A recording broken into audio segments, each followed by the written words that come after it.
So here I am, Essential, and I have with me my really pleasant guest, world famous Dávid Turczim. I try. So I don't bother you much long, but I have 10 questions for you. So let's start. Dávid, your name has become synonymous with complex and ambitious Euro-style games. What originally drew you to game design, and when did you realize this could be your full-time path? What drew me to game design?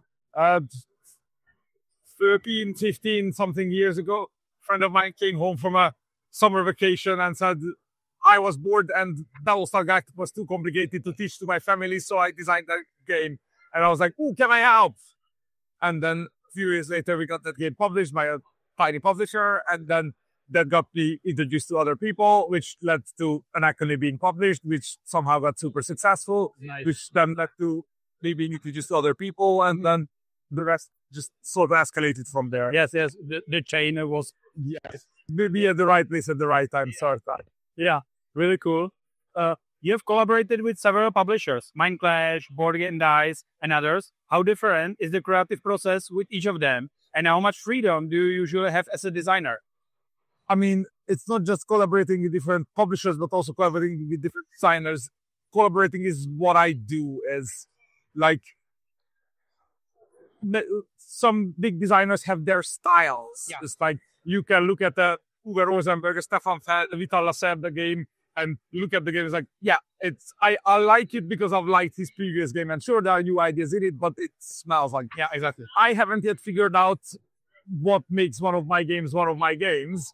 Sure, now with the Imperium series, I have a shtick, but that's more of Nigel and my shtick than my shtick.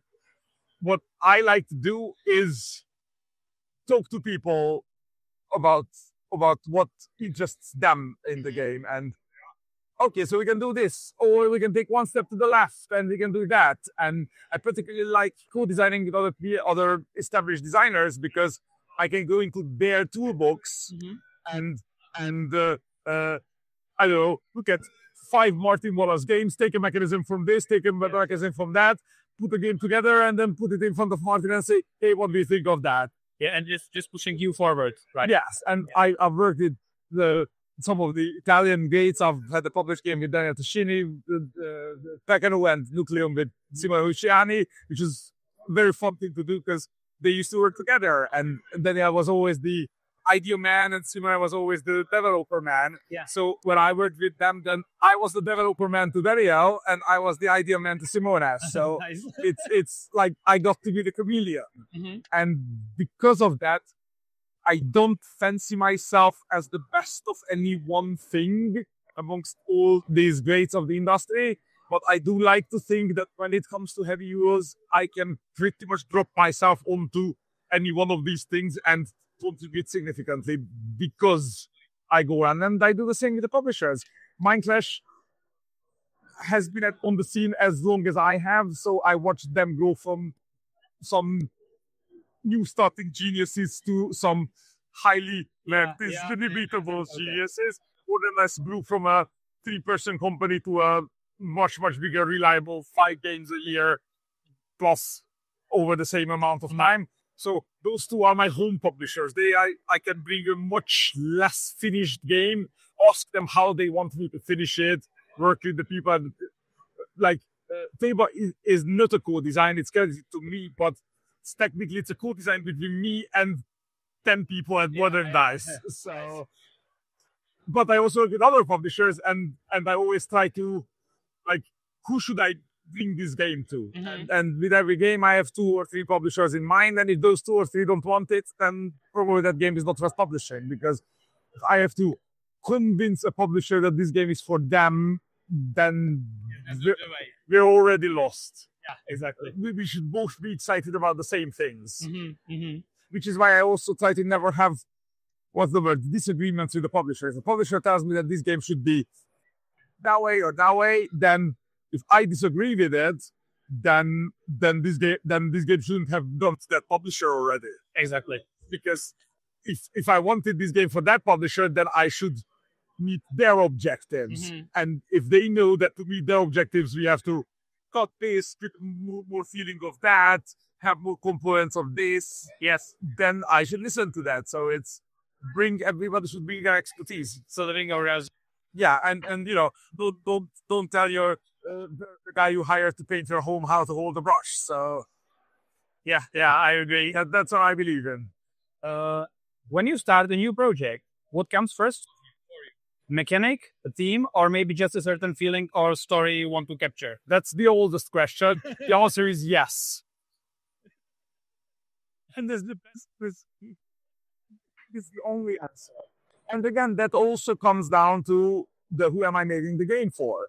When I design a tier adjacent medium box euro for modernize, and it's almost always what mechanical twist has not yet been done with worker/dice placement /drafting.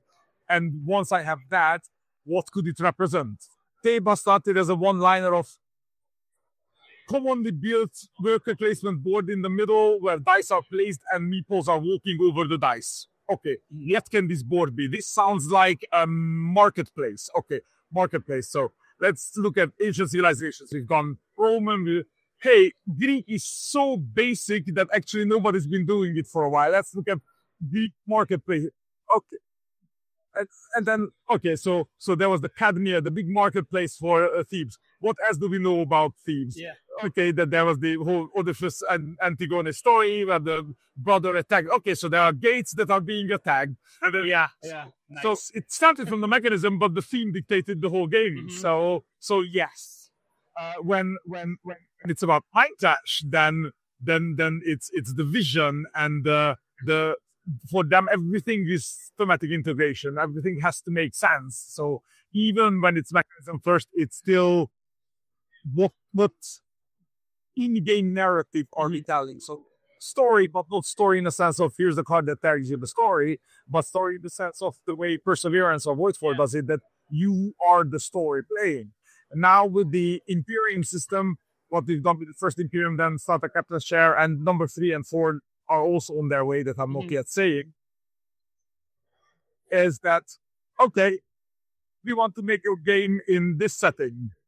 We know the basic tools of the Imperium system, deck building, tableau building, leveling up your character nation, whatever, when you reshuffle your deck.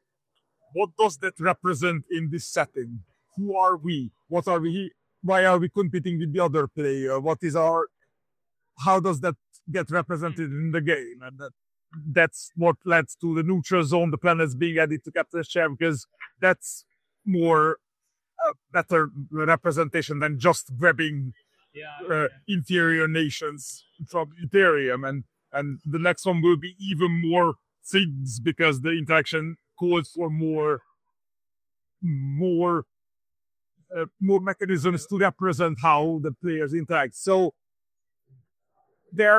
it's mechanism first in a way that all the mechanisms are on table, but it's theme first, that the game is put together from those mechanisms entirely by the theme. Mm-hmm. For other games, because these are the 3 main things I'm working on, the modern ICO, the big mind caches and the adherence. But I still do other things. There it's always either a co-designer of like, hey, what do you want to make a game about? And then they say half an idea, I slap a half an idea on it, and then we go from there. Or I had half a game left from somewhere else, then a publisher asks me if I want a game for them, and I'm like, what do you want a game about? And then we find the little joints. It's never one mechanism or one theme. It's always find the joints, find the points where they're linking up is natural, because that's when it's good, when it's natural. Yes. Nice. Let's talk a little bit about Tebai. It's your new game. So could you briefly introduce what the game is about and how it differs from your previous designs? It's a catch. How it doesn't differ, I don't know. What the game is about, the theme is that we are, generic ancient Euro setting. We are nobles in the city of Thebai, and the city is being attacked by the Argosian army, led by the king's brother, because they kicked up some dust. If you read ancient Greek tragedies, then you know what happens is that the whole family is cursed. The old king gets murdered, then the the old king's son accidentally marries his own mother and doesn't know about it. Then he gets exiled, and then before he leaves, he trusts his two sons to rule the city together. But then one of the sons gets jealous and kicks out the other son. Then the other son goes over to the enemy and asks the enemy to attack his own city. So that's where we're at now. And the players play as the nobles who are, on one hand, trying to build up the city's main. The Cadmia is like a half marketplace, half fortress, like similar to what the Acropolis is in Athens just a few centuries later, while also organizing the defense of the city against the invading Argogian army.